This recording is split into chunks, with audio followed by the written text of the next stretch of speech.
Hello, मी अमृता गोरे माझ्या चॅनलमध्ये तुमचं सगळ्यांचं स्वागत करते। तर आजच्या व्हिडिओमध्ये मी या ठिकाणी पनीर वटाणे रेसिपी या ठिकाणी करून दाखवणार आहे।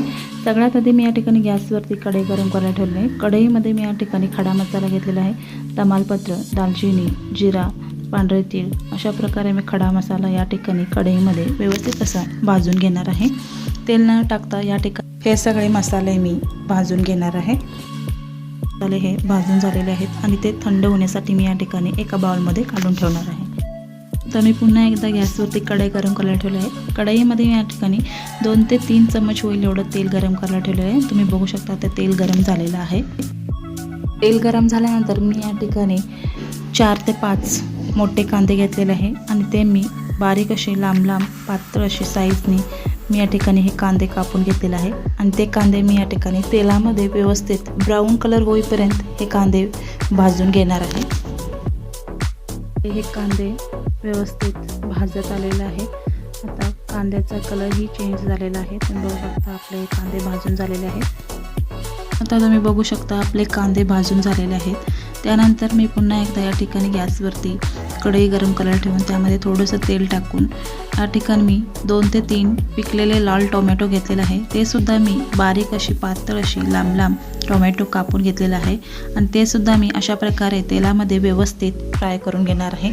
आणि या ठिकाणी तुम्ही कांदा आणि टोमॅटो भाजताना चिमूटभर साखर टाकला तर कांदे टोमॅटो लवकर भाजले जातात। 100 ग्रॅम होईल एवढं मी या ठिकाणी पनीर घेतलेलं आहे। ते पनीरसुद्धा मी या ठिकाणी तेलामध्ये फ्राय करून घेणार आहे। त्यानंतर या ठिकाणी जो खडा मसाला भाजून घेतला होता तो अशा प्रकारे मी बारीक वाटून घेतलेला आहे। त्यानंतर कांदा आणि टोमॅटोची अशा प्रकारे प्युरी बनवून घेतलेली आहे। त्यानंतर मी या ठिकाणी पुन्हा एकदा गॅसवरती कढई गरम करायला ठेवलेलं आहे आणि कढईमध्ये मी या ठिकाणी मिक्सरमध्ये बारीक वाटून घेतलेलं कांद्याचं प्युरी या ठिकाणी मी तेलामध्ये टाकून घेतलेलं आहे। त्यानंतर आले लसूणची पेस्ट या ठिकाणी 1 चमचाभर टाकलेला आहे आणि हे अशा प्रकारे व्यवस्थित मी या ठिकाणी तेलामध्ये फ्राय करून घेणार आहे। त्यानंतर मी या ठिकाणी जो टोमॅटो भाजून घेतला होता त्याची सुद्धा प्युरी मी या ठिकाणी मिक्सरमध्ये करून घेतलेली आहे। ती प्युरी यामध्ये टाकून व्यवस्थित अशा प्रकारे मी हे परतवून घेणार आहे। तुम्ही बघू शकता आता या ठिकाणी या वाटणाला तेल सुटलेलं आहे। त्यानंतर मी या ठिकाणी तिखट मसाला टाकलेला आहे। तिखट मसाला मी या ठिकाणी 2 चमचाभर टाकलेला आहे। तुम्ही तुमच्या आवडीनुसार या ठिकाणी टाकू शकता। त्यानंतर पाव चमचा हळद या ठिकाणी टाकलेला आहे। हळद टाकून झाल्यानंतर या ठिकाणी आपण 1 चमचाभर होईल एवढं या ठिकाणी जिरा पावडर टाकून घेणार आहे। जिरा पावडर टाकून झाल्यानंतर व्यवस्थित पुन्हा एकदा या ठिकाणी आपण हे सगळे मिश्रण परतवून घेणार आहोत। परतवून झाल्यानंतर मी या ठिकाणी 1 ग्लासभर होईल एवढं गरम पाणी या वाटणामध्ये मी टाकून हे व्यवस्थित अशा प्रकारे परतवून घेणार आहे। आता या वाटणाला आपण या ठिकाणी 1 उकळ काढून घेणार आहोत। उकळ आल्यानंतर या ठिकाणी आपण 1 वाटीभर होईल एवढं या ठिकाणी मी या ठिकाणी फ्रोझन वाटाण्याचा वापर केलेला आहे। 1 वाटी वाटाणे मी या ठिकाणी त्या वाटणामध्ये टाकून घेणार आहे। तुमच्याकडे जर फ्रोझन वाटाणे नसतील तर या ठिकाणी तुमच्याकडे वाळलेले वाटाणे असतील ते रात्री तुम्ही या ठिकाणी भिजत टाकून सकाळी त्याची अशा प्रकारे भाजीमध्ये टाकण्यासाठी वापर करू शकता।